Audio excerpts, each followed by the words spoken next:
and legend. How did a tribe of wandering nomads engineer the America's greatest empire in just 200 years? They had to devise engineering systems which were extraordinary for their age. Their civilization rivaled Rome in its sophistication.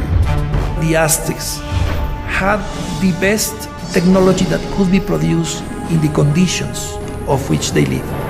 Aqueducts, palaces, pyramids, and temples stood as a tribute to their gods and a testament to the power of humankind.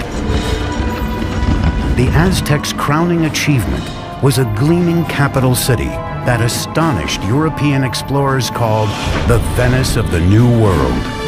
The city spread out, glittering against its canals and its lake, bedecked with fine trees and beautiful mansions. Their thirst for power and blood set them on a course for destruction.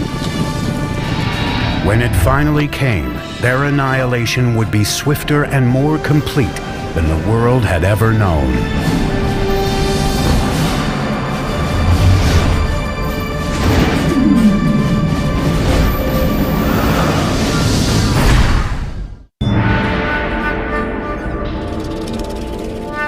(1325 AD), central Mexico, near modern-day Mexico City. A young girl, just a teenager, is celebrating her impending wedding. She is the daughter of a tribal king, and she is about to join a new tribe that has been a guest of her kingdom. That tribe is now known as the Aztecs. As part of the ritual, 5 Aztec noblemen lead her to an ancient temple for the ceremony. But as she reaches the top, the noblemen suddenly veer her away from the altar and onto a slab of stone in front of the temple, one used for sacrifice. Each man holds a limb, while a 5th lifts an obsidian knife high in the air. With one searing move, he slashes it through her chest and extracts her still beating heart. That evening, the king is invited to a ceremony to celebrate the marriage. Instead, he finds a priest performing a dance, wearing the still glistening skin of his daughter. As part of the ritual, the Aztecs had flayed her to honor the god of fertility. He saw this and he was absolutely horrified at what he saw, his dear daughter. And so he and his forces immediately chased the Aztecs into the lake and onto this island where they sought refuge. The marshy island was an unwelcoming place. Yet it was from here that the Aztecs would beat the odds against them and forge the most powerful empire of the Americas.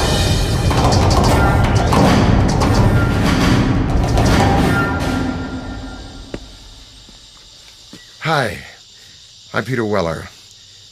When I think of the Aztecs, I think of an elegant people with beautiful skin and flamboyant headdresses of many colors, and I think of floating cities and a terrific song by Neil Young about Moctezuma and Cortez.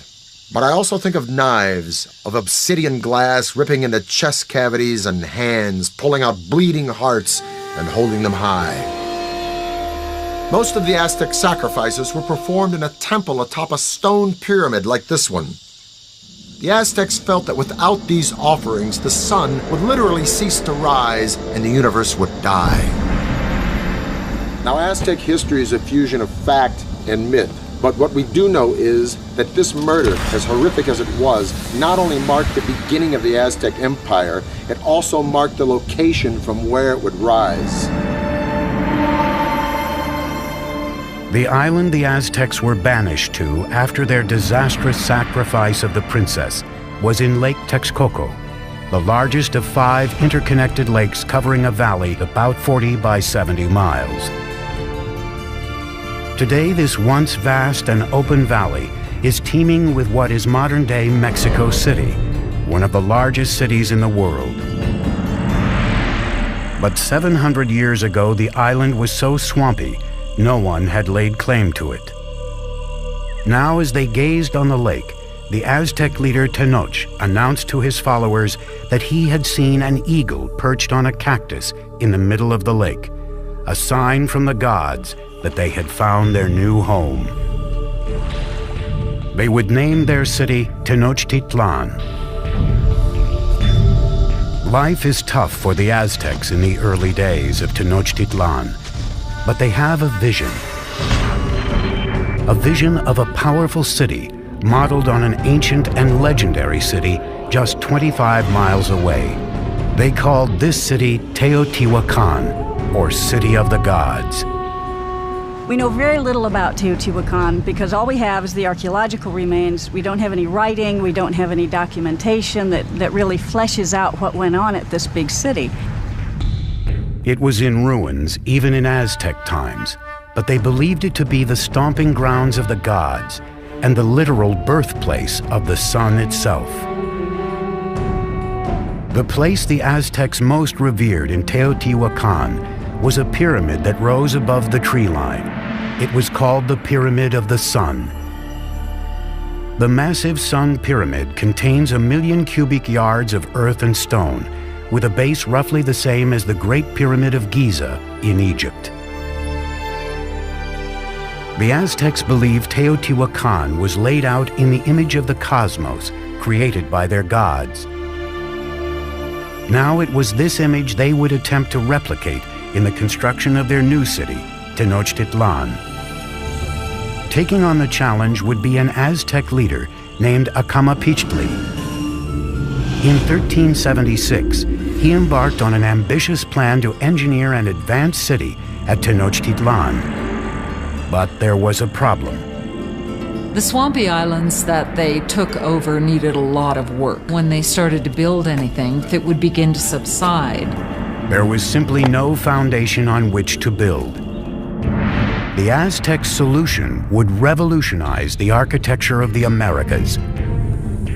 They began by anchoring their buildings deep in the ground using a system of pilings made from wood.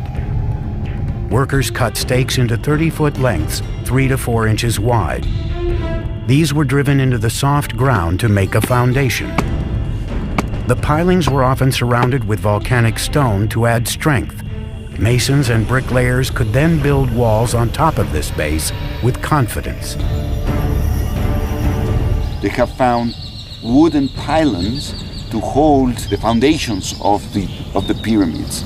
The fact that it didn't sink or the fact that it didn't just topple, I think that's a major feat of engineering. Tenochtitlan was an island city, but the lakes surrounding it were very shallow, sometimes only 7 feet deep. The whole thing looked like a giant metroplex floating on a pond. Originally, the only way to get from this floating city to the mainland was by boat. But the Aztecs eventually devised a series of causeways, sometimes 45 feet wide, that would connect their floating city to the mainland provinces. The causeway was supported by strong wooden pilings, the same pilings that supported their temples and other buildings.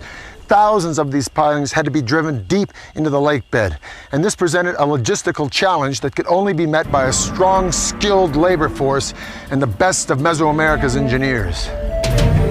To build a causeway, 2 lines of stakes were laid out. Then the space between them was filled with stones and earth until it reached several feet above the water level. This allowed the road to support enormous weight. These causeways were built very straight, they were very wide, with bridges that would open up that connected the city to the north, to the west, and to the south.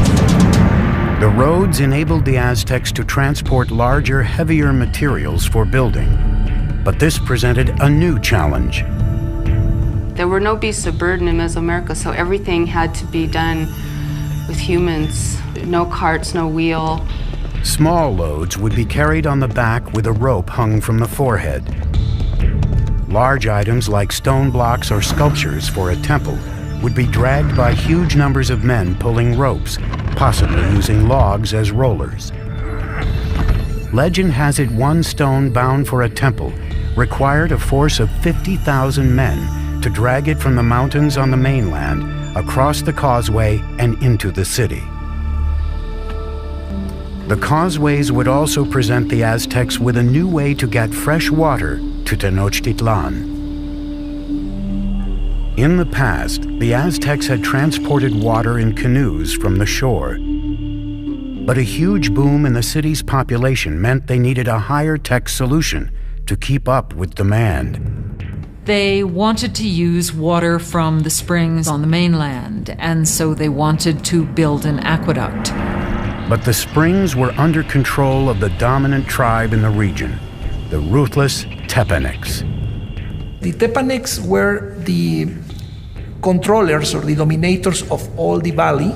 They had a very strong empire. So they were the lords of the valley. So the Aztecs were tributary subjects to them. As the Aztec population grew, tensions with the Tepanecs began to simmer. Now the Aztecs decided to issue an ultimatum that could change the balance of power in the region.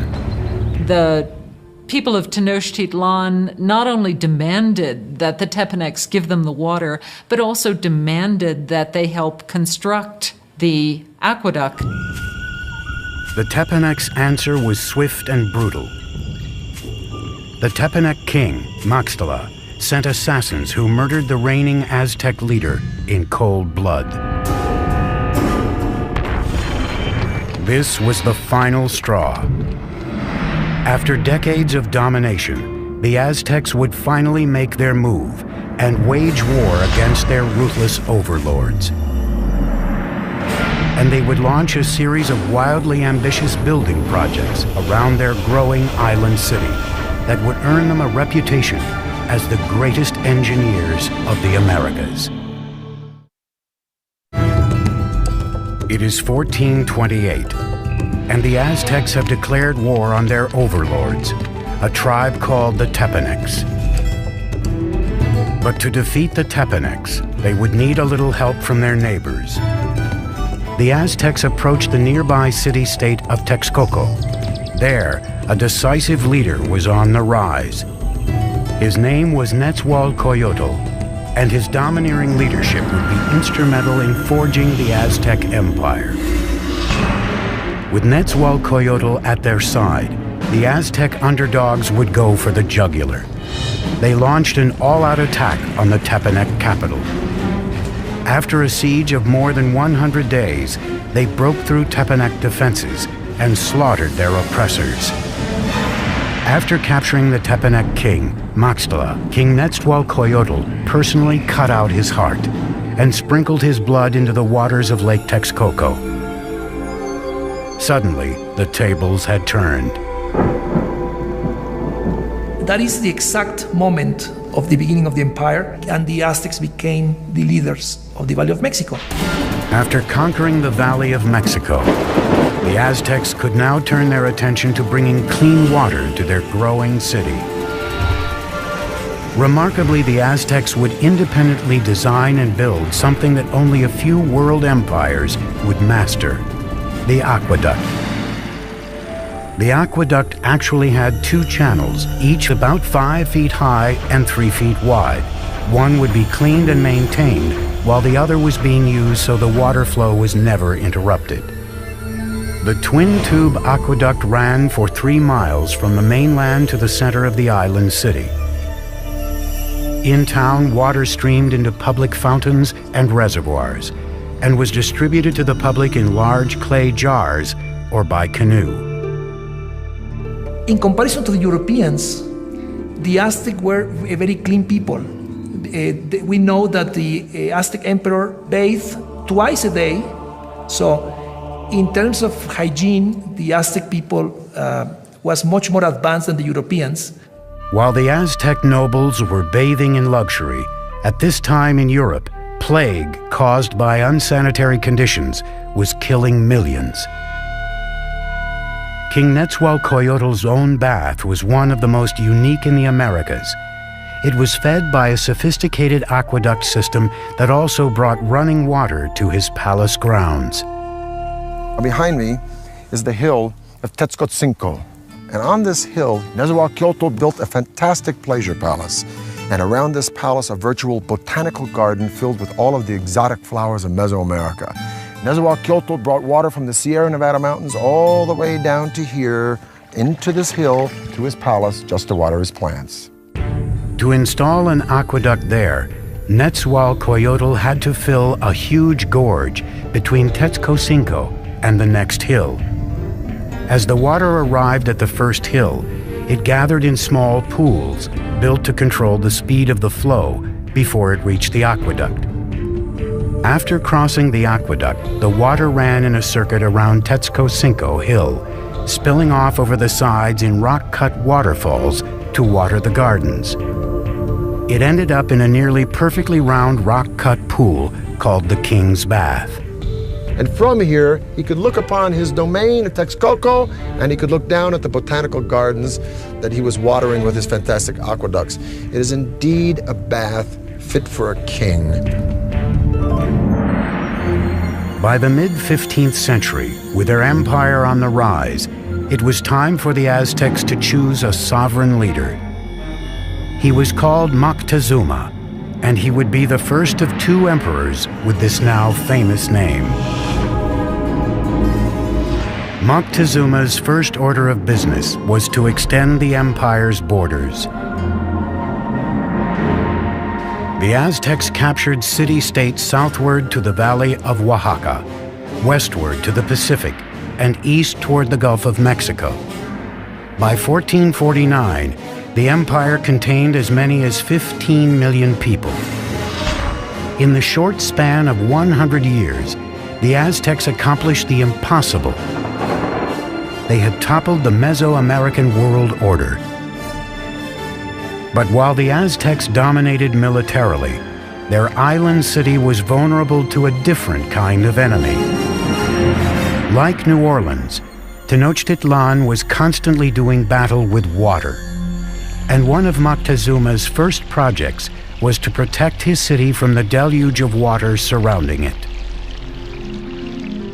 This is what is left of Lake Xochimilco, in the southern part of Mexico City, in Aztec times, the city of Tenochtitlan. This lake, like the other four lakes that surrounded the city, were spring-fed. Thus, there were no rivers or streams into which it could drain. And if it rained hard enough, the water would rise up and sweep over the land and into the city itself. And this is exactly what happened in the mid-1400s when a flood of catastrophic proportions swept into Tenochtitlan. The city and the empire it commanded were almost completely destroyed, and the Aztec civilization had to once again rely upon the genius of its engineers, and one engineer in particular.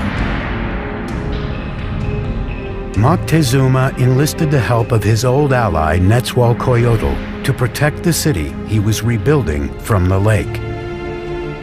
Quetzalcoatl would design a solution that would make him the greatest engineer on the continent. His plan was to create a safe zone around the city with a huge dike that would protect Tenochtitlan and its inhabitants. It was designed to be larger than any earthwork anywhere in the Americas at the time, running for 10 miles just east of the city from the southern edge of the lake across to the north. The walls were a wickerwork construction made of sticks, reeds, stone, and earth. Since the lake was shallow, the dike was only about 12 feet in height, but some 27 feet wide. Quetzalcoatl fitted the dike with sluice gates, most likely wooden doors that would be raised or lowered to control the water level behind it. The dike also served another purpose. It protected their water supply. It was important to build some sort of protective mechanism to keep salt water out of the freshwater western part of the lake. An army marches on its stomach, so said Napoleon. Now, an ample food supply for civilians is a no-brainer in the critical development of any civilization. But the Aztecs perfected a unique method, not only to provide a substantial food supply for its civilian populace, but to fuel the military expansion of its empire. This revolutionary engineering was called chinampas, a system that allowed them to literally create new land to farm and to live on. If you're going to have a city of any size, you have to provide room for them. And so what they did was build up these chinampas in the lake bed. Basically, a chinampa is an artificial island built in the lake. They looked like narrow football fields, about 300 feet long by about 30 feet wide. A chinampa was built by weaving a web of sticks floating in the water and piling reeds on top of them. Mud was then scraped from the lake bottom and piled atop the reeds to form the chinampa. It took 4 to 6 men 8 days to build the average chinampa. They were connected to the city by massive navigational canals that would take thousands of men months to build. A chinampa like this one could produce up to 7 crops a year, whereas a farm on the mainland could yield 1, maybe 2, maybe 3 at the most. As a crop was ready to harvest on a chinampa, seedlings from another would be sprouting out of mud that would be spread on a boat adjacent to the chinampa. Then when the seedlings were ready, they'd be transported to the chinampa, and this cycle would be repeated over and over and over again on hundreds and then thousands of chinampas. Now, it was this technology that transformed Tenochtitlan from just another tribal town in the 14th century to a dominant and thriving city-state. With their city's infrastructure in place and vast lands under their control, the Aztecs would push the boundaries of their empire further than ever before. They'd create a far-flung network of roads, Aztec superhighways. But as the empire grew, so too did their practice of human sacrifice. Soon, rivers of blood would be flowing through the streets of Tenochtitlan.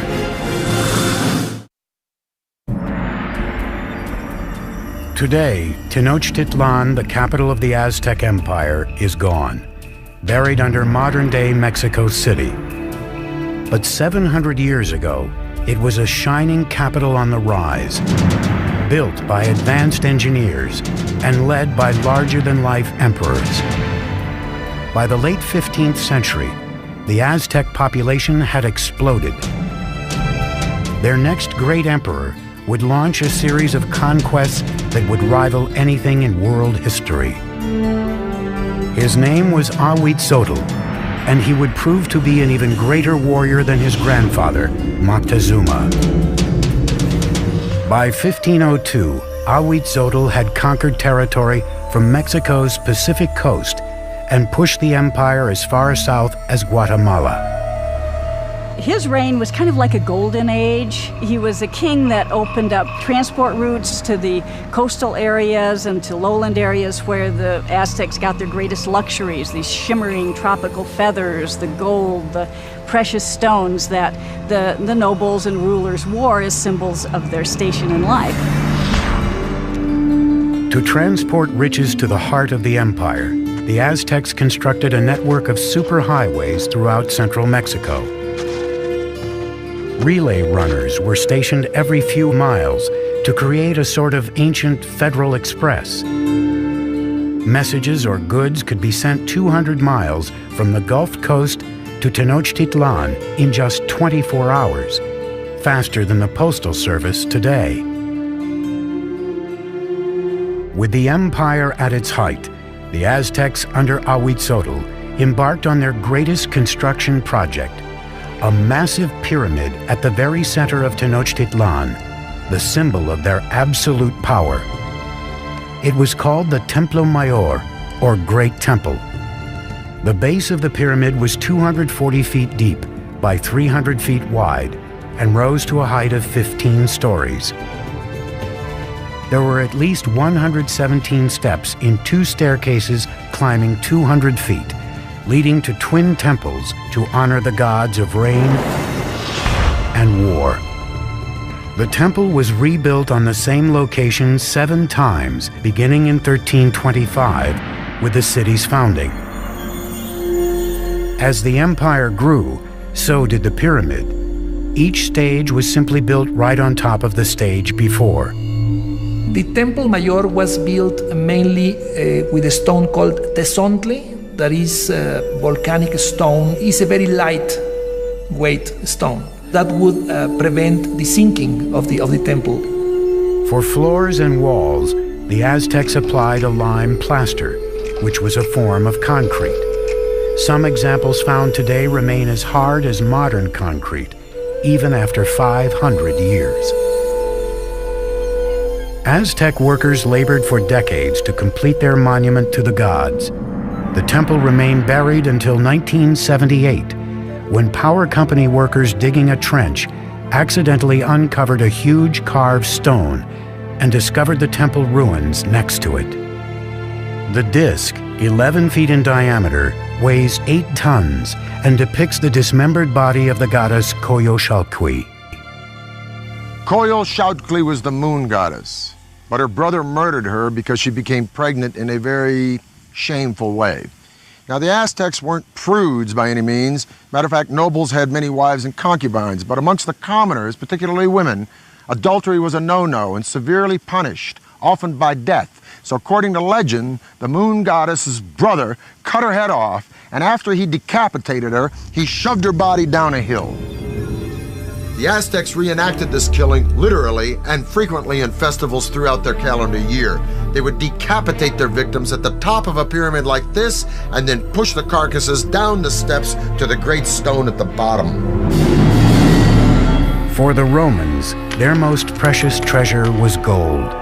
For the Egyptians, it was the afterlife. For the Aztecs, it was human blood. They felt a sense of reciprocity with the gods. So they needed to give a thanksgiving to the gods, giving the most precious thing they had, that was human blood. The Aztecs called it precious water, and they believed that if the gods didn't receive it in massive quantities, the world would end in apocalypse. It was common practice to adorn the walls of the insides of the temples with fresh human blood. And the smell must have been appalling. To dedicate his expansion of the Great Temple, Emperor Ahuitzotl held a mass sacrifice. The heads of victims were displayed prominently on skull racks around the temple. According to some chronicles, they say that there were sacrificed 20,000 people. From a practical point of view and from a scientific point of view, it sounds impossible. So I think that the chronicle that is written by Spanish sources is basically telling us that to their eyes, they were many. As Ahuitzotl's reign continued, the bloodletting skyrocketed. Life in Tenochtitlan soon became an orgy of death. Friends and enemies alike would be brought in to witness the sacrifices. It's always ritual. Sacrifice is always a ritual event, but it was also a political statement, and it was a form of intimidation. By the time of Ahuitzotl's death, the Aztecs had institutionalized sacrificial killing and turned killing on the battlefield into an art form. They were the America's fiercest fighters, an elite cadre of whom would have a spectacular new mountainside temple dedicated to them. But even they were not prepared for the war of the worlds that was about to descend upon them.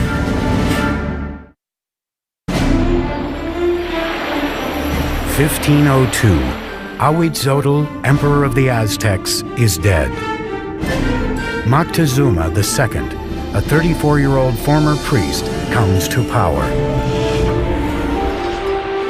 A world away, in Spain, an 18-year-old notary named Hernan Cortez is preparing to cross the Atlantic to join in his country's conquest of the New World. This is the zenith of the Aztec Empire. It now covers at least 80,000 square miles, reaching out from Tenochtitlan to both coasts and as far south as Guatemala. Some 25 million people are subject to Aztec rule. 38 provinces containing innumerable city-states are paying them heavy tribute, making the emperor and nobles fabulously rich. The city spread out, glittering against its canals and its lake, bedecked with fine trees and beautiful mansions. And Moctezuma II presided over it all. He was known for his statesmanship and military skills. A tough leader, he slaughtered the population of towns that wouldn't bend to his rule. But privately, he was troubled. it seems that Moctezuma was a passive individual, perhaps even a depressive individual. Legend says that when he witnessed a comet streaking across the skies over Tenochtitlan, he spent the rest of the night in tears. As the weeks went by, he became increasingly paranoid. But at the height of his obsession with the supernatural, a very real threat approached from across the sea. Spies posted along the Gulf Coast reported strange sightings offshore that they were at a loss to describe. They never have seen a boat, so they didn't even have a word to describe that. So the Indians refer to those boats as mountains that move in the water. In 1519, after sailing from Cuba, Cortés landed with 11 of these floating mountains and 500 men on the Gulf of Mexico, 200 miles southeast of Tenochtitlan. The tribes were astonished by these men with metal armor and animals they had never seen. As he moved inland, tribes who resisted were brutally slaughtered, but many others were happy to provide him with provisions and men. One of the ways in which one local lord down on the Gulf Coast curried favor was to give Cortés and his company a group of women who were to not only provide for them in housekeepers sort of manner, but were also clearly meant to be courtesans as well and provide sexual services to them. But among the concubines, one in particular caught the eye of Cortés himself. She was the daughter of a chieftain who had been sold into slavery and was called La Malinche. They developed an intimate relationship, and in time she bore a son to him. And he would have been one of the first people of mixed blood in the New World. But she was much more than a mistress. She became an interpreter for Cortés, and her role expanded to advisor and intermediary between him and the Aztecs. Not only was she his translator, but she could also tell him about things that were being said that he was not intended to hear or understand. Moctezuma's network of relay runners kept him apprised of the Spaniards' movements.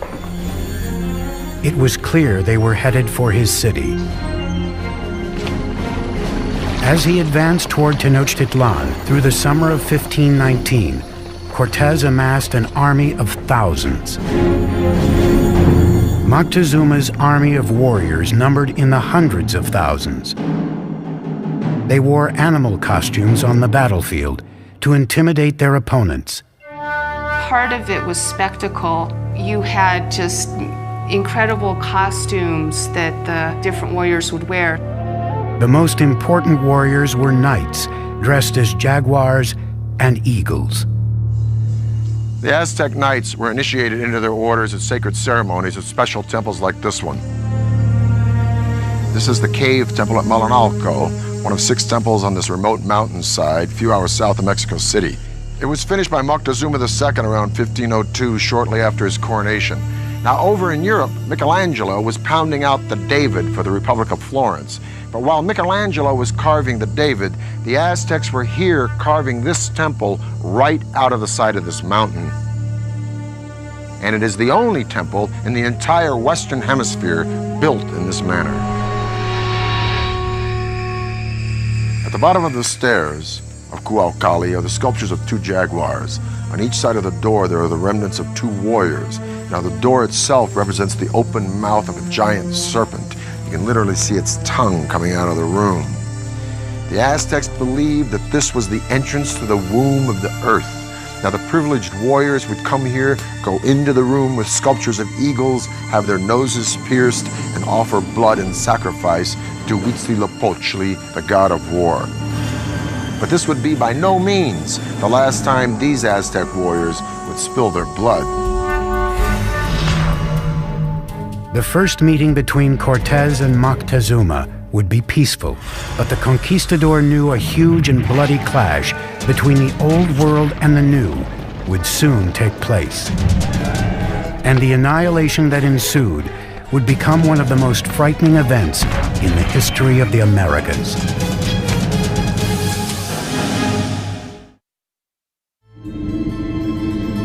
It is the fall of 1519. Spanish conquistador Hernán Cortés has finally reached the gleaming Aztec capital he has heard so much about, Tenochtitlan. When the Spaniards first saw Tenochtitlan, they thought they were in some kind of an enchanted vision. They thought they'd entered some kind of a dream. A massive force of native warriors, allied against the Aztecs, accompanies him as he advances on the main causeway into the city. The meeting of Cortés and Montezuma on a causeway approaching Tenochtitlan had to be one of the most remarkable events in world history. It's really a meeting of two different worlds.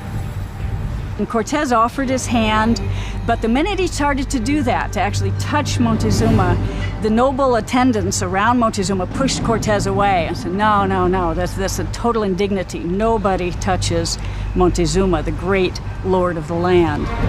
The meeting of the two worlds was peaceful, but fraught with tension.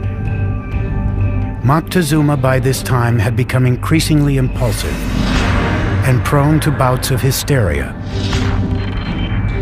So the encounter was an encounter of sensing the forces, no, in each side. But the Aztecs had a diplomacy and a warfare system that was somewhat naive in comparison to the very tricky and sly system of the Europeans. Moctezuma invited the Spaniards to stay in one of his palaces. It would prove to be a catastrophic mistake. As the Spaniards entered the city, they were so awed they thought they were dreaming. At the heart of the city stood the emperor's colossal palace. The palace of Moctezuma II was a massive complex spread across 6 acres near the Great Temple. One of the Spaniards noted that every day at Moctezuma's palace, 600 nobles gathered, and they would hear the word of their emperor. Moctezuma received the Spaniards in a large reception chamber just beyond the main entrance, designed to make the emperor appear omnipotent. But Moctezuma's palace would be the last ever built by the Aztecs. Not a week into their visit, the Spaniards went for the jugular, kidnapping Moctezuma. It was an audacious move, but it paid off. The empire appeared to be theirs. Even though Moctezuma was still the official leader of the city, he was really, for some time, nothing more than a mouthpiece for Cortés. For 6 months, tensions within the walls of Tenochtitlan slowly simmered. Then, in the spring of 1520, it all came to a head. One morning, Spanish soldiers interrupted a sacred sacrifice and slaughtered those taking part. The move sparked an uprising. For the Aztecs, the Spaniards had committed an unspeakable sacrilege. The city became engulfed in chaos as the Aztecs marched on Moctezuma's palace. Moctezuma gets up on the top of the palace and tries to talk to the people and calm them down, and by now they're just not having any of it. Moctezuma had become nothing more than the Spaniards' puppet, a betrayal so great in the eyes of his people, they pummeled him with rocks and arrows. Shortly after, Moctezuma's lifeless body was tossed from the palace walls. Whether he died at Spanish hands or from injuries inflicted by his own people may never be known. And the Spaniards at that point decided this would be probably a good time to leave the city. On the night of June 30th, 1520, the Spaniards attempted to escape under cover of darkness. But they can't separate themselves from the plunder that they've gotten so far, so they're weighted down with all of the things that they want to take with them. They were easy targets for the Aztec warriors, who caught them on the causeway. Bodies quickly piled up in the water. 400 Spaniards were killed along with several thousand of their Indian allies. That escape has come to be called the Noche Triste, the sad night. Cortés and a few others managed to escape with their lives. The Spaniards would now destroy the shining city of Tenochtitlan for good. He would begin by severing the lifeblood of the city, the aqueduct. As hundreds of thousands of people within the city's walls were without water, Cortés created a blockade around Tenochtitlan to cut off all outside supplies of food. So the idea of this blockade was to try to make surrender the city by hunger.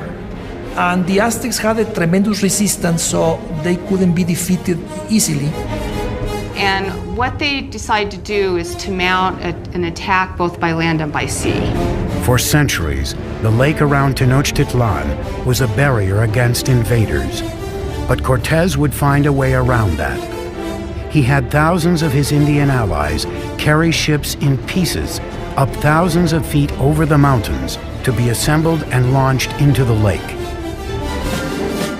May 1521. Cortés unleashes his massive army in a final decisive attack on Tenochtitlan. 600 Spaniards, including 100 cavalrymen and upwards of 50,000 of their Indian allies, clash with the Aztec defenders of the city on its grand causeways. Brutal fighting continued for months. Day by day, Cortés razed the city block by block. He and his Indian allies were merciless in their systematic slaughter of the population. It was an extremely hard-fought battle, especially in the city precincts. The Aztecs made a last stand at the great temple in Tlatelolco. Warriors lined the steep steps to rain down arrows and rocks on their enemy. But it was hopeless. On August 13th, the final Aztec leader, Cuauhtémoc, was captured and surrendered to Cortés. And that was just the beginning. 20 million would die of disease brought by the Spaniards. By the end of the 16th century, we estimate that the native population had been reduced by about 90%. Modern-day Mexico City has been built atop the rubble of the once majestic city of Tenochtitlan. The Spaniards leveled it during the construction of their own colonial capital, even using stones from the great temple to build their cathedral still standing next to the temple ruins. The Aztec Empire had vanished, and with it, a legacy of astonishing engineering achievements. It has become clear from their sophisticated systems of urban planning, agriculture, and waterworks that the Aztecs stood among the most advanced of the world's great empires. The cave temple here at Malinalco is one of the few truly impressive Aztec achievements that the Spanish did not destroy. And stunning sights such as this beg the tantalizing question, if the Spanish had not come, what would Deep within the jungle, we're talking about a civilization discovered in the middle of a rainforest. Cryptic remains of a lost civilization, one that spanned a continent for more than 1,000 years.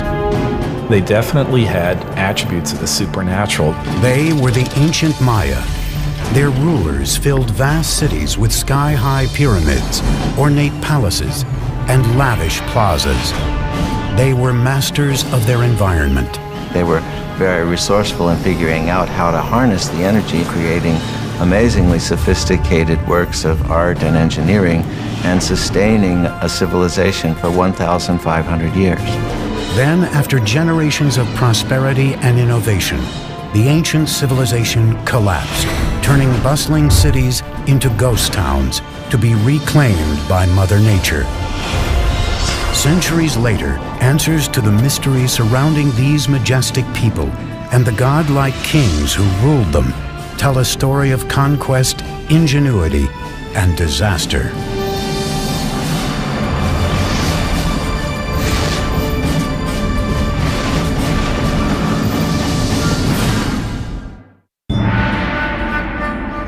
869 AD, in the lowlands of the Guatemalan jungle, the Maya are becoming desperate.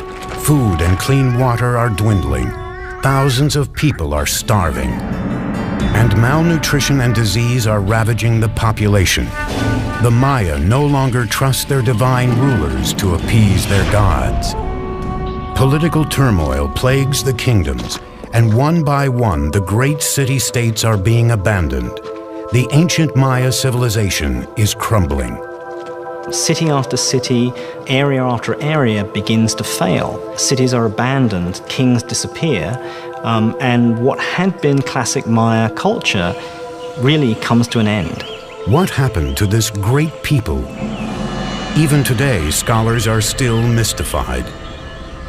We know that people began to disappear. The question is, how did that happen? The answer may lie in complex hieroglyphics known as the Maya Code. A hieroglyph is a complex way of conveying all the information that Maya people could think or express. And is the only example in the Americas of a complete, complex system of writing. Today, these cryptic symbols reveal a history of brutal warfare, larger-than-life rulers, and the rise and fall of an enigmatic people. Hi, I'm Peter Weller, and I'm standing on top of this beautiful temple deep in the rainforest of southern Mexico near the border of Guatemala, and this is the heart of the civilization of the ancient Maya. For years, archaeologists believed that the ancient Maya were peacefully separated into 40 or so independent city-states, each with their own dynasty of kings. For what we could tell, there seemed to be trade, communication, but there didn't seem to be any particular imperial aggression motivated by a thirst for land or power outside of a king's own territory. But in the last half-century, these theories are starting to fly in the face of a different story because hieroglyphs like this one, the remnants of the ancient Maya's advanced writing system, are painting a whole new picture. The touchy-feely 1960s and New Age ideas of a gentle and loving people are being fast replaced by a much more complex reality of city-states, butting heads and bloody clashes. And now we have evidence that brutal battles and human sacrifice were fundamental components of life among the ancient Maya.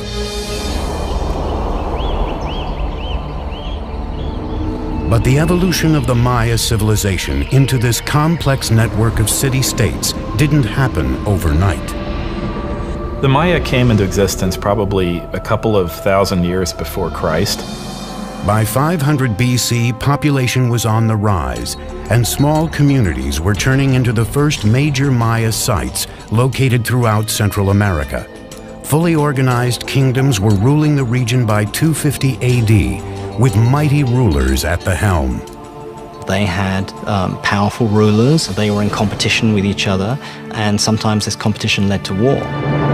For the Maya, it was war led by kings in the name of the gods.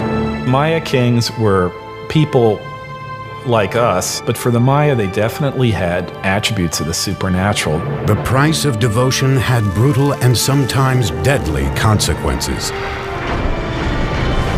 People owed a blood debt to the gods. It wasn't that they didn't regard human life or human blood highly. Quite the contrary. Human blood and human life was the most precious, the most sacred thing that could be offered to the gods in order to repay the blood debt that was incurred at creation. Bloodletting and human sacrifice dominated the king's strategic thinking. They picked allies and attacked neighbors, all with an eye on appeasing their deities and staying autonomous. Unlike Rome, in the case of the Maya, we're not dealing with one empire. Instead, we're dealing with a series of rival kingdoms. By the 3rd century AD, Maya civilization was flourishing. No one city ever succeeded in dominating all the others, but one seat of power was on the rise. Its name was Tikal.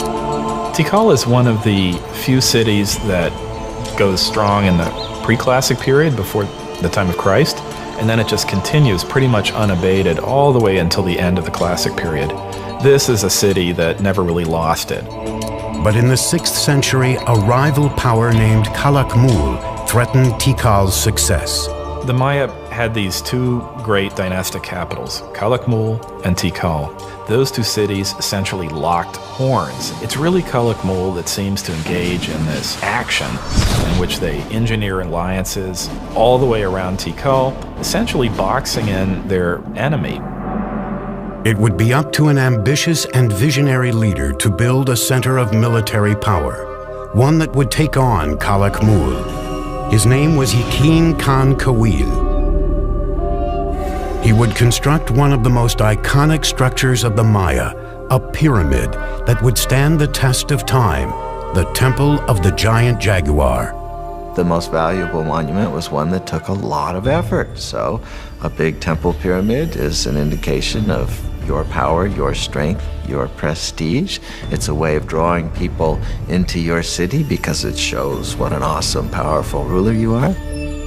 Building in semi-tropical environments with rudimentary materials was a unique challenge, especially when the goal was to build vertically using Stone Age technology. Most of the technology that we associate with big stone constructions were unknown to the Maya. They did not have beasts of burden. They didn't have metal tools. What the Maya did have was a virtually unlimited supply of malleable limestone and a great deal of manpower. Your labor was one of the things that you were required to give to the king on an annual basis. Blocks of limestone were quarried and then pushed, pulled, or carried by sheer force to the construction site. They used something that we call the tump line, and this is a rope that would pass around the forehead, and in that they could carry, literally at times, hundreds of pounds of debris. Level by level, the pyramid was built skyward. Wooden scaffolding supported the laborers and the structure as it expanded. Skilled masons shaped the limestone with stone tools and wooden mallets. Though the interior was filled with unrefined rubble, the exterior was deceivingly manicured, covered in a strong mortar known as Maya stucco, and painted red.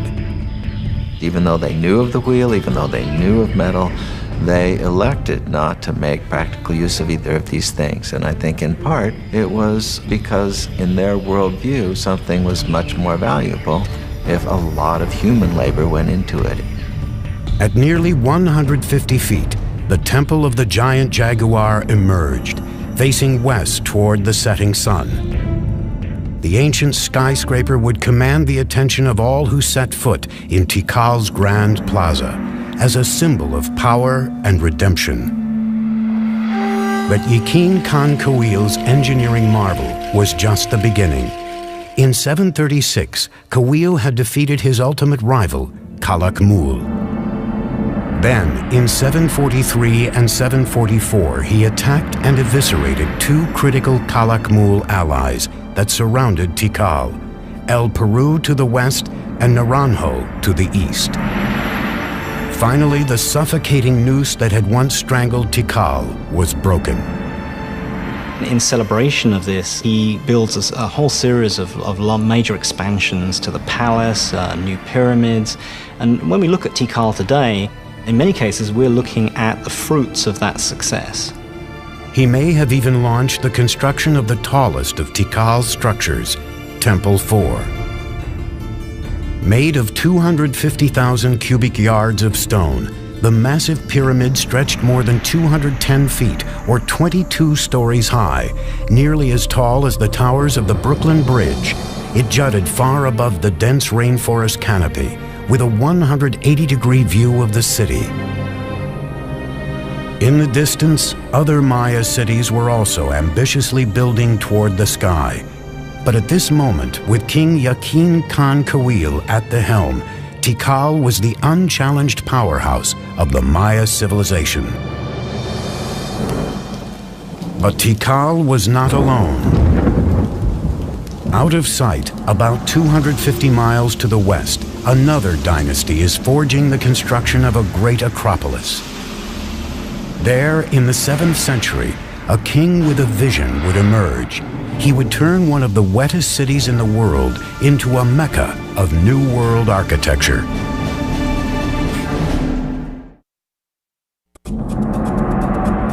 611 AD, on the outskirts of the Maya world in southeast Mexico, a city by the name of Palenque is on the ropes. It launches a last-ditch defense against regional powerhouse Calakmul. Palenque's forces are overwhelmed, and the king is killed with no male heir to the throne. Because Maya kings were thought to be divine lords, their lineage is key to survival. The end of a dynasty usually spelled disaster. Yet at this critical moment, one of the greatest building campaigns in Maya history was about to begin in Palenque, and the king behind it would remain unknown until the middle of the 20th century. In 1949, some of the questions regarding the mysterious dynasty of Palenque are answered when archaeologist Alberto Rusluye is excavating this 75-foot high temple, now called the Temple of the Inscriptions. Now, I'm in pretty good shape, but those guys had headdresses and big robes, obsidian knives and swords. I thought I'm in pretty good shape, for an old guy anyway. But I don't know how they did it. I don't know how Alberto Ruslier did it. But I still got a lot to go. And when he gets up into the sanctuary, he looks around and he notices on the floor a row of holes covered with stone stoppers, and he figures out that these holes were made for ropes in order to pull up the slab, just like I'm on a trapdoor. So he pulls up the slab, this one exactly, and he follows a steep staircase filled with dirt and debris. He's never seen a Maya pyramid like this before, so his men start digging and digging and digging into the unknown. The wet stairs are very slippery from the moisture and time and the rain from the forest, and he finally gets down to a plateau. And he notices that the whole pathway doubles back and then continues, and he finds hidden doors, secret passageways, signs that a lot of thought and calculation went into building this structure. Finally, after 3 long years, he gets to the bottom of this 80-foot stairway, and there he sees a small corridor. And in the corridor is a stone box, and in the box are 6 skeletons, the remains of souls who were sacrificed to protect the person for whom this temple was built. But he still doesn't know who that person was. And then he finally sees a huge door, a massive triangular stone. So his men and he open it, and then they go in. And behind this huge triangular door is a vaulted crypt about 30 feet long and 23 feet high. And inside the crypt is this massive sarcophagus carved from one piece of limestone. And on top of this sarcophagus is this magnificent lid with these expertly carved images of a king. Along this edge, by the way, which is covered with cinnabar, this red stuff, is poison to the touch to keep looters from coming in here and ruining it. And by the way, if the ancient Egyptians might have used this, we might have had more antiquities coming out of that country today. But along this edge is the image of a shield, and up in the sanctuary is another image of a shield. And the ancient Maya word for shield is pakal. So Alberto Rus had discovered the tomb of the most important Maya king, Pakal the Great. Pakal's ascension to the throne in 615 AD came during the most critical time for Palenque. With no direct heir, the elders of Palenque had turned to an outsider, a royal who lived outside the kingdom named Lady Sakkuk. Now she returned to Palenque with her adolescent son, Pakal. The future of Palenque hung in the balance as the young boy was crowned king by his mother. He was just 12 years old. She sort of kept the throne warm for him for over 10 years while he was growing up. As the young king grew into adulthood, Pakal had to deify himself to legitimize his rule. He declared his mother to be the living embodiment of the first mother, who created humans and the gods. He then was the son of a goddess, an exalted position that removed any question of his legitimacy. He was almost certainly a charismatic fellow. He had to have been. He had no power base. He had to do it almost on pure charisma and determination. As a Johnny-come-lately, as someone who needs to prove himself, he's going to be as splashy as possible, and so he constructs the most gaudy buildings imaginable. He is establishing all sorts of new architectural patterns. To authenticate his lineage, Pakal set off on a building spree to revitalize his battered kingdom. One of his first orders of business, the renovation and expansion of the royal palace, an impressive structure that sits in the heart of the main plaza. More than 70,000 square feet, the palace would become a maze of galleries, chambers, stairways, courtyards, and tunnels, and was designed to reflect his ideas of grandeur. At first, Pakal's architects, like those throughout the Maya world, employed what is called the corbelled vault to support their soaring structures. Now, this was a pretty straightforward structure where a series of lines of stones of ever-decreasing height are laid on top of each other. So it forms really a kind of inverted V shape with a row of capstones along the top.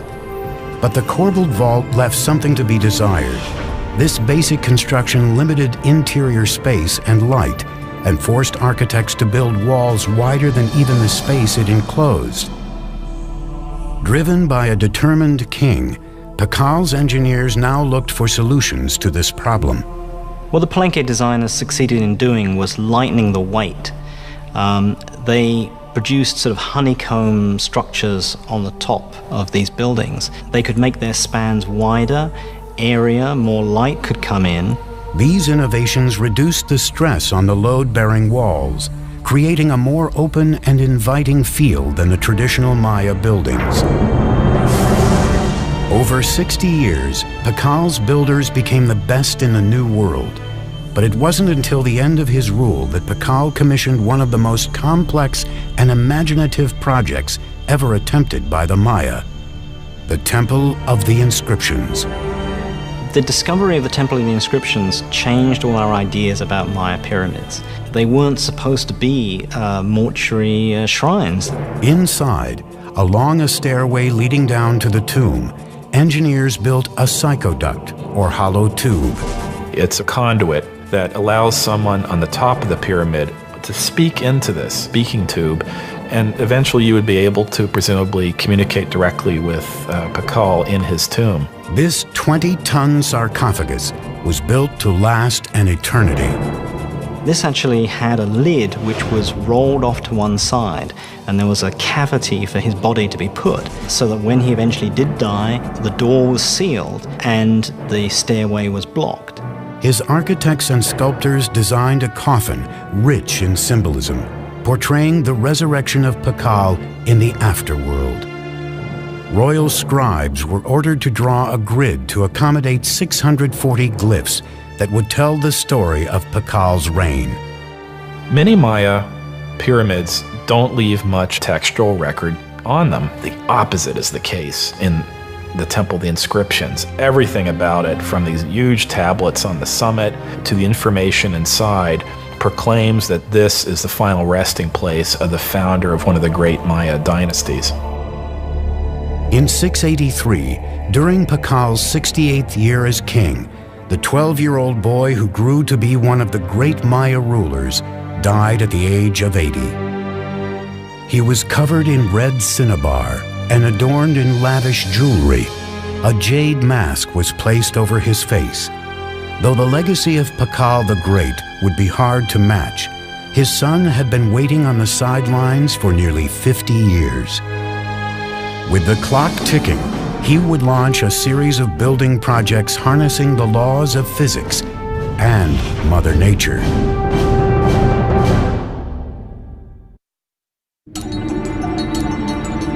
In 684 AD, the mighty King Pakal has engineered Palenque to be one of the finest Maya capitals ever known. After 68 years on the throne, his body is buried in a tomb that rivals those built for the Egyptian pharaohs. Now it is up to his son to build upon his father's legacy and cement his own reign. His name was Khan Balam. Pakal was the founder of a dynasty, but his son was a great consolidator. He was someone that was going to make sure that that dynasty would continue. The 48-year-old king immediately threw himself into an ambitious three-pyramid complex that would stand as his own monument for the ages.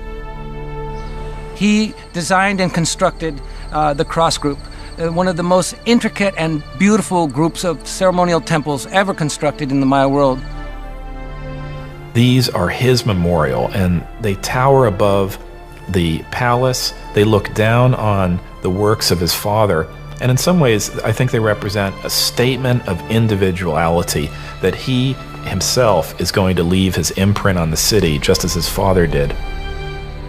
He ordered his engineers to build three intricate structures: the Temple of the Cross, the Temple of the Foliated Cross, and the Temple of the Sun. Khan Balam's engineers would take a giant leap forward, using sophisticated geometric calculations unsurpassed anywhere in the world, based on the Maya's creation of a complete number system. One of the many ways in which the Maya were ahead of their time was in their creation of what we would refer to as zero. With a simple combination of a shell which represented zero or completion, and then a dot, number one, and then a 5. By just placing them in different positions, they were able to multiply, and reach incredible numbers. The Greeks and Romans were tremendous engineers, theologians, historians, and so forth, but were very limited by their mathematical system because they didn't have a zero. So here you have the irony that they were able to produce great public works, philosophy, and whatnot, but were really pretty lousy mathematicians compared to the Maya. Khan Balam's engineers' advanced mathematical observations may have included the discovery of proportions like the square roots of rectangles and something called the golden mean, a naturally occurring proportion that can be seen in animals, nature, and even the human body as 1 to 1.618. Measure a person from his head to his belly button, and then from his belly button to his feet. You get a proportion very close to 1 to 1.618, the golden mean. Some scholars believe this proportion has been appearing in structures for thousands of years at places like the pyramids of Giza in Egypt and the Parthenon in Greece. Da Vinci's Vitruvian Man is a study of this proportion, and some even say he painted the Mona Lisa using this ratio in her features. With nothing more than some sticks and a cord, Khan Balam's engineers may have been able to measure the square roots of rectangles.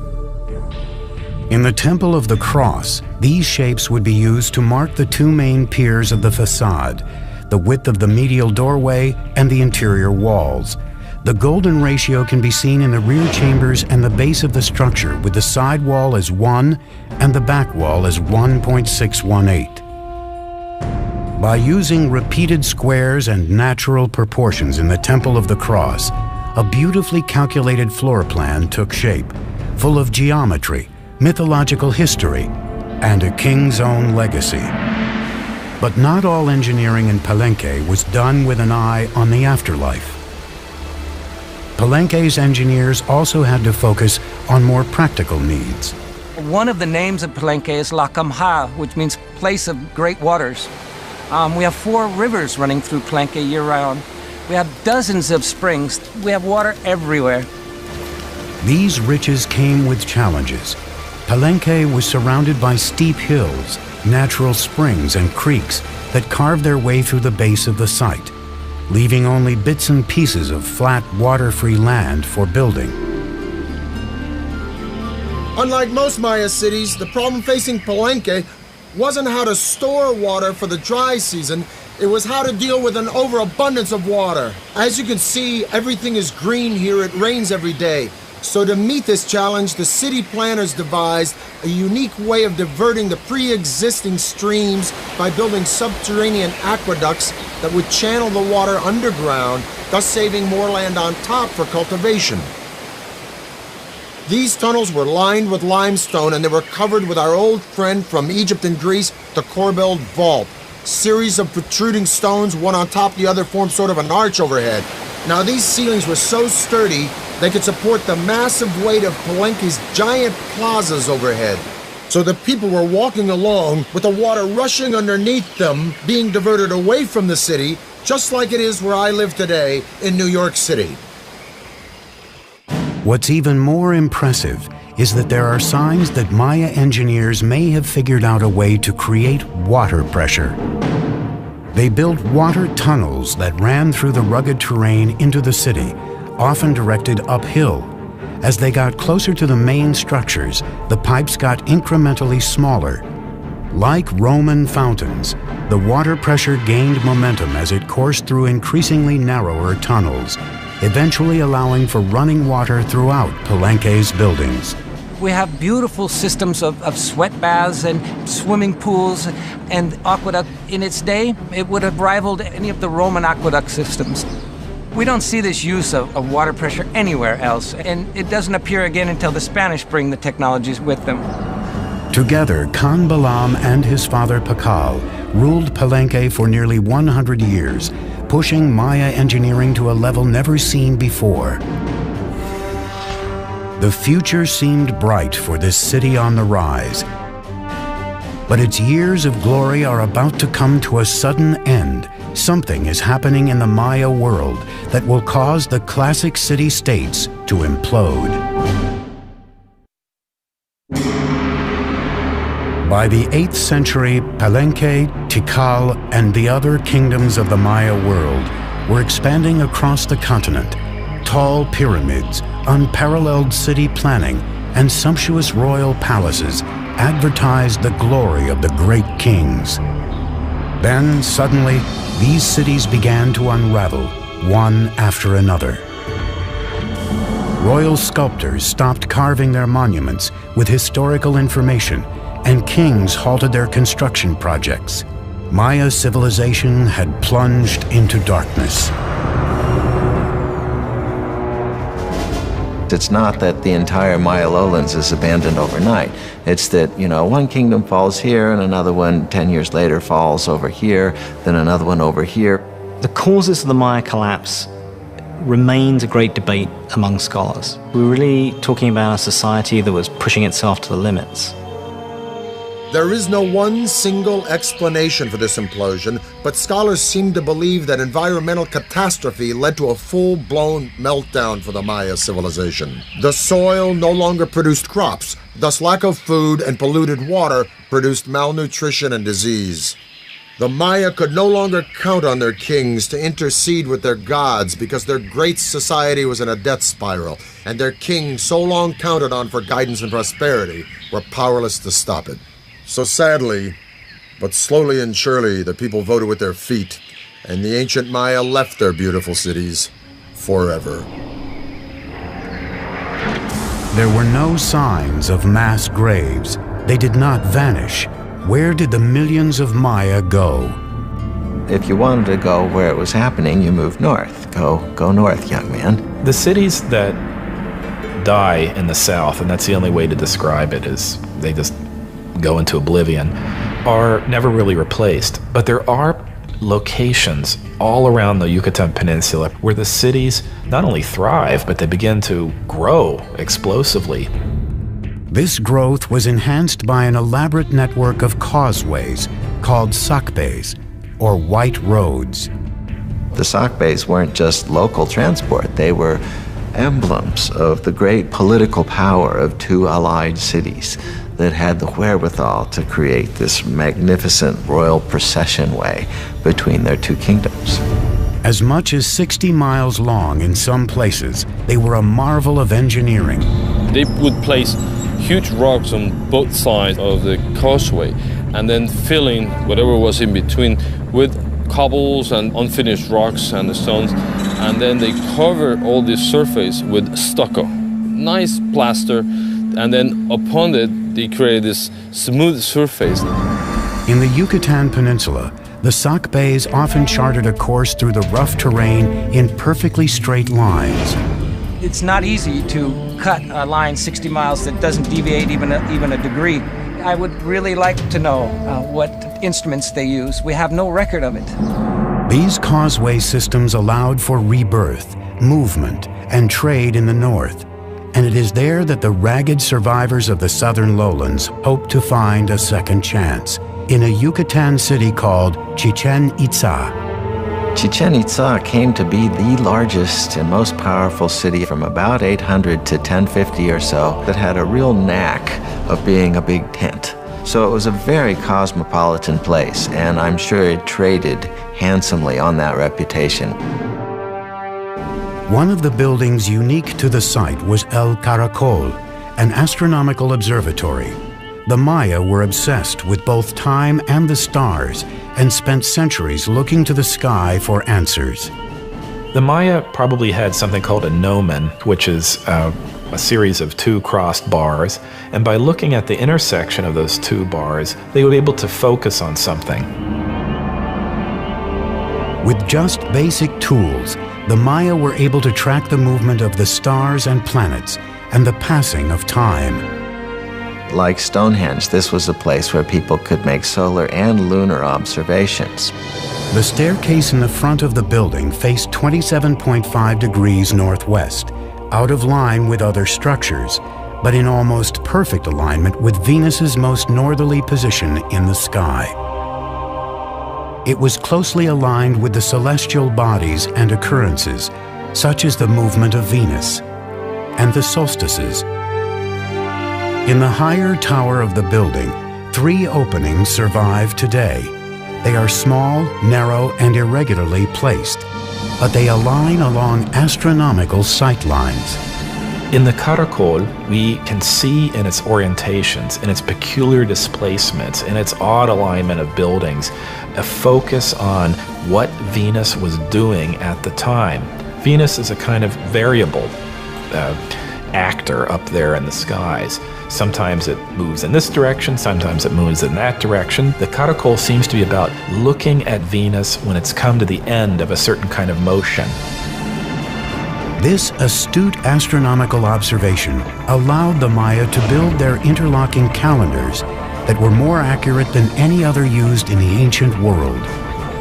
The Maya had 2 calendars, one ritual and then, the solar calendar that is very, very similar to what we use in the Western world. The Maya measured the solar year to be 365 days. Their measurements for the revolution of Venus and the occurrence of lunar eclipses were equally on target. In just 200 years, the Maya had achieved a rebirth in the wake of the catastrophic destruction of their southern cities. But now the North would face an even deadlier enemy, one that was capable of annihilating the Maya while leaving their cities intact. In the 9th century, the classic Maya cities suddenly and mysteriously collapsed, ending the era of greatest prosperity and growth. Rebirth in the North gave the Maya an opportunity to combine astronomy and engineering on an unprecedented scale. At Chichen Itza, signs of continuing obsession with the skies left a permanent mark on Maya architecture. The cornerstone of Chichen Itza was the 98-foot El Castillo, or the castle, built in the 9th or 10th century. The 365 steps equal the number of days in the Maya civil calendar. 52 panels on each side represented the Maya's 52-year cycle. 9 terraced levels equaled the 18-month Maya solar calendar. And the temple's axis was perfectly aligned so that specific shadows were cast twice a year. For any Maya standing and looking at the northwestern sector of the Castillo, they would see a balustrade and then a combination of shadows and the sun hitting that part just before sunset. And then several triangles form. And then at the very bottom of this balustrade, you have a nice carved serpent head, a snake coming down from heaven. And that is indicating the arrival of the rainy season. The Maya saw this phenomenon as a manifestation of the deity Kukulkan, the feathered serpent. The Mayas were able to actually record, the equinox. That day in the year where night and day, last the same. Every year, March 21st, you see the descent of Kukulkan. Surrounding El Castillo, the civic buildings took on a new characteristic, spaciousness, with a broad open plaza, temples, marketplaces, a ball court, and colonnades. So the colony hall not only housed the feasting events, but maybe individuals were brought into the plaza. The general public was probably invited, depending on the occasions, to come to the plaza and witness the arrival of this, traders, the merchants. Greek or Roman in appearance, these round columns were used as a new type of structural support and were an architectural first in the Maya world. The benefit of a column is that it allows you to create flat roofs. You're not investing all of your energy in creating stone buildings that are going to be containing corbel vaults, which may or may not collapse. The columns were simple in design. Round drums were placed one on top of the other, filled with rubble in between. A square section was placed at the top, and then flat rooftops made of stucco and wood were added to form expansive covered interiors. It involves people more openly in the life of the building and of what's happening within it than would have been possible with Maya pyramids of the full classic period. Those pyramids are mostly about exclusivity. It's about showing a space, holding it up high, but allowing very, very few people to look into it. The open column structures are much more inviting. But the welcoming atmosphere didn't last long. After more than 200 years of domination over the Yucatan, Chichen Itza suffered a fate similar to its neighbors in the south. It mysteriously collapsed. When the Spanish arrived on the shores of the Yucatan Peninsula in 1517, every large cosmopolitan center of the Maya world had been abandoned. Even so, a splintered Maya civilization living in small villages across the countryside put up a sustained fight against the conquistadors. They proved difficult to conquer because rather than taking a king captive or an emperor, as they did with the Aztec, they had to conquer one village at a time. And once they moved on to the next village, there'd be one behind them that would then begin to rise in revolt.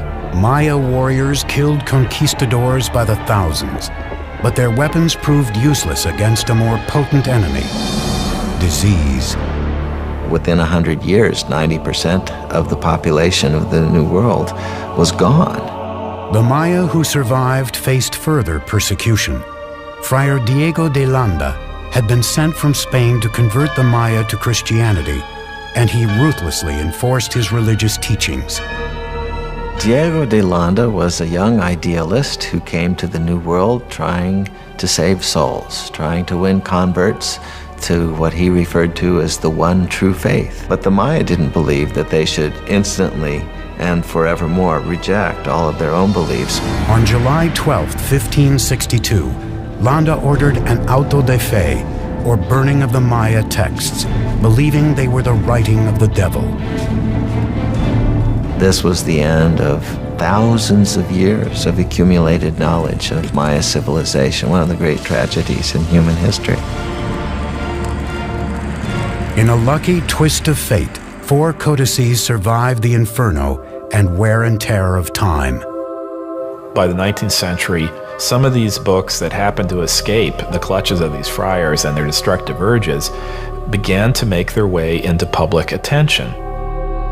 Today, their survival story is just another mystery in the complex history of the Maya. The fact that they were able to sustain an urban civilization in the rainforest for 1,500 years through all sorts of logistical and other challenges is one that we should admire and one from which we can stand to learn a great deal.